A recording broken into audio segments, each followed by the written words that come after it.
Uh, yeah. I receive a lot of questions about the competition.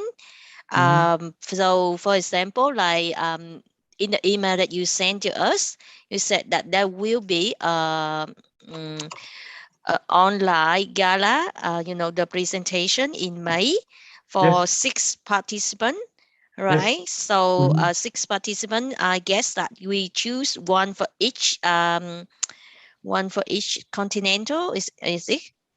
So Asia will have one, or there is no Um, uh, criteria? yeah, I think uh, I think that's how it's going to play out, but I'm not entirely sure. So I guess obviously what that means is that the winner of the Vietnam section won't necessarily go to that grand final. There will then be another process of pooling, um, I don't know, semi-finalists, if you like, and doing another uh, filtering, if you like, to the grand final. Um, but I guess the logic was 6 finalists, 6 continents, if it's truly global. I suppose that's the likely scenario, but until we see what happens, the reason I'm being a little the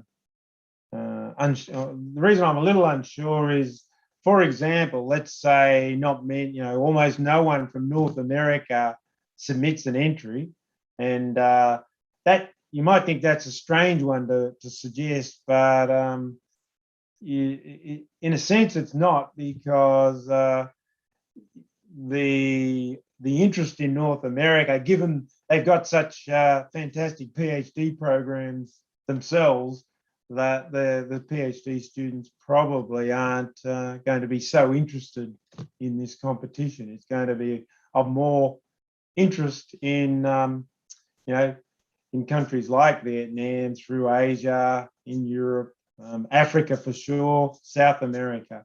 But yeah, I'm thinking 6, and it would be nice if there was a continental representative for each of the 6.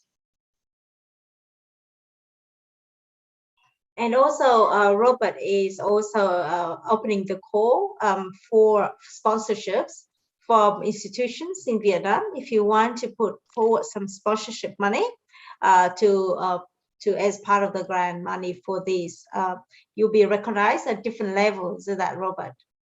So, what are these 3 levels of sponsors? Yeah, so I'm thinking, so a bronze. So we just had the Olympic Games, so it's the bronze, silver, and gold type of situation. The way I was thinking of it was, so different currencies, it gets a little tricky, but if an institution, for example, um, uh, offered prize money equivalent to about $1,000 Australian, then that would be a bronze sponsorship. And they would get sort of sponsorship recognition in the materials and the publicity. And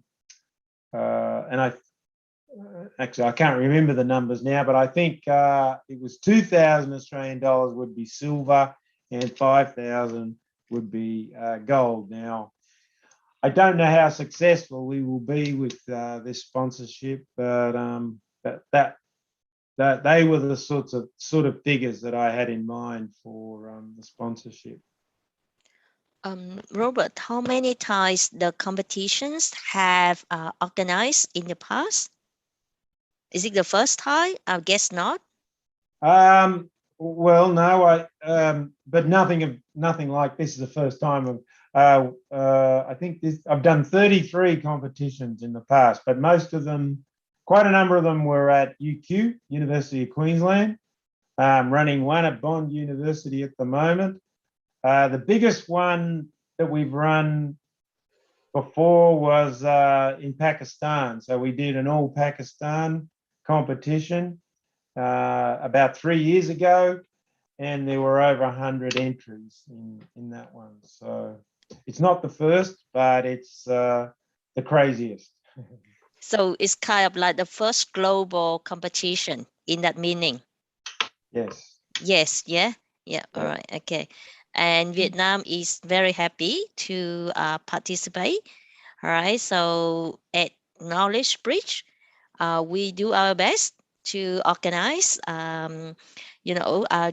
raise the awareness for the competition, as well as support those who is interested in participating the competition.